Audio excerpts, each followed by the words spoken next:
on a Tuesday night, midnight.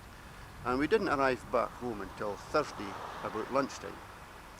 We left here with a goods train and we went down. First stop was Carrower, where the snow was so deep there and the gale was such that the points were clogged up, and the signalman had to wait until he got men out to clear the points.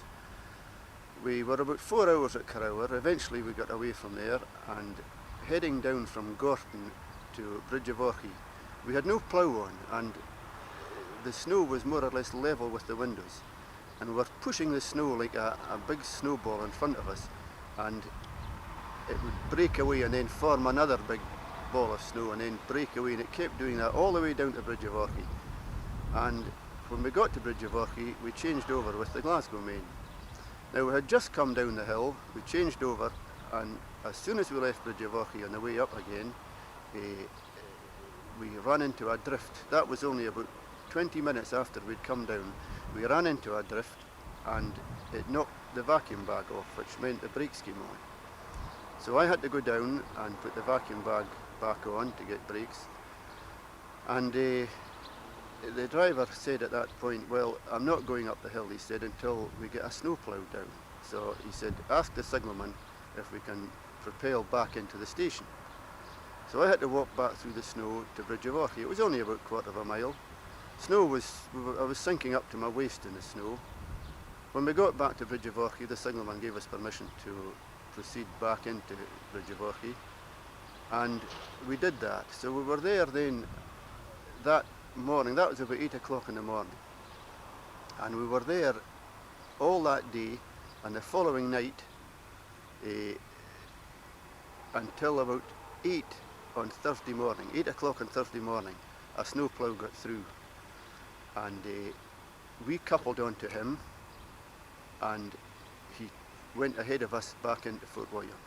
Now, going up from Bridge of Orchy, the plough in front of us was throwing the snow up right over his engine. It was landing on our roof and our windows until we were just like a big snowball ourselves.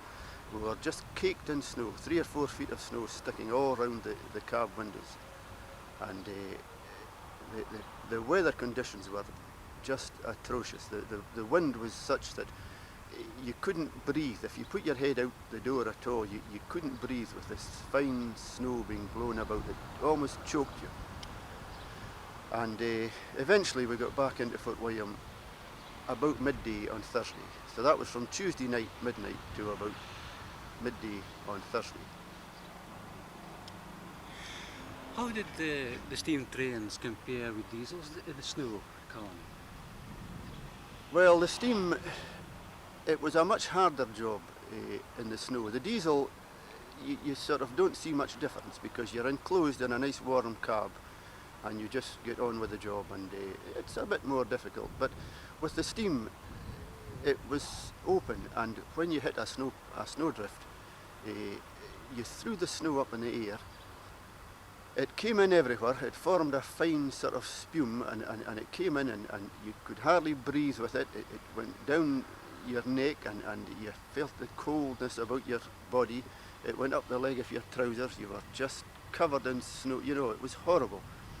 And not only that, but it filled the tender with snow, so that when you shovelled coal, you were shovelling as much snow as you were coal. And shovelling snow into a hot firebox doesn't really add to the amount of steam you can create. So it made it quite difficult. It made the job very difficult. What's your favourite steam engine, would you say? Well, my favourite engine was the very last ones that we had up here. That was the standard 5s. They were designed, they took all the good points. You see, the Black 5, I reckon, was one of the best engines that we ever had up here. But they had sort of dodgy injectors. They weren't very dependable. And what they did was they took all the good points from all the engines that they had, and they produced the standard 5.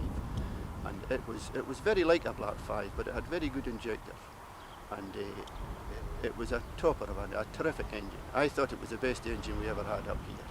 Was that a three-cylinder job, was it? No, that was a two-cylinder. Two-cylinder. Two-cylinder, aye. Just very like a Black 5, but a bit more refined. And was that a triple expansion? No, just a normal Standard. standard engine.